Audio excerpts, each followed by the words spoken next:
Ces dernières années, Tina Arena s'est montrée très discrète sur sa vie amoureuse.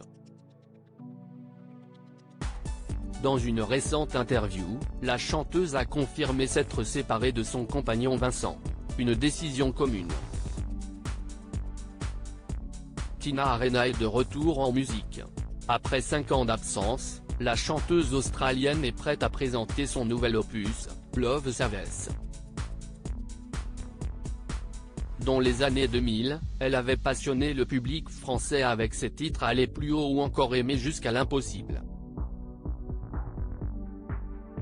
Pourtant à l'époque, elle ne parlait pas du tout français. Si est-il l'amour qu'il a finalement décidé à apprendre la langue. Elle rencontre Vincent, celui qui deviendra son compagnon lors d'une représentation de Notre-Dame de Paris. À l'époque, l'homme est producteur, tandis que la jeune chanteuse interprète le rôle d'Esmeralda dans la version anglaise de la comédie musicale. Ensemble, ils ont un enfant prénommé Gabriel et âgé, déjà, de 18 ans. Mais après plusieurs années de bonheur, le couple a décidé de se séparer. Une séparation faite dans le respect et la bienveillance. Notre histoire a duré très longtemps. Puis nous avons pris des directions différentes. Nous ne sommes pas parvenus à évoluer ensemble, ce qui arrive à des millions de gens, a expliqué Tina Arena dans une interview accordée à Gala. Mais l'artiste l'assure, cette séparation s'est déroulée dans le respect et la bienveillance, avec le bien-être de notre fils comme priorité.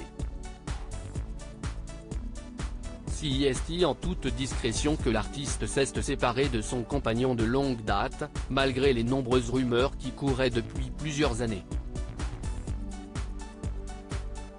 Je suis quelqu'un qui a besoin d'évoluer, confie Tina Arena. Malgré son absence en chanson, Tina Arena était bien occupée.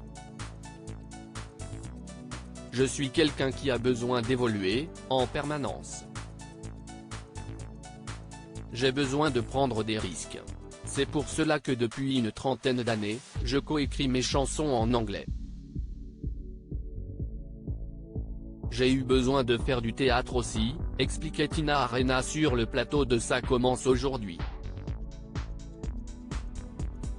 Pendant plusieurs années, elle a tenu le rôle d'Eva Perron à l'Opéra de Sydney, puis de Melbourne. Plus récemment, si est dans l'émission Masked Singer que le public français a pu la retrouver sur scène. Et la chanteuse est désormais prête à entamer sa prochaine tournée.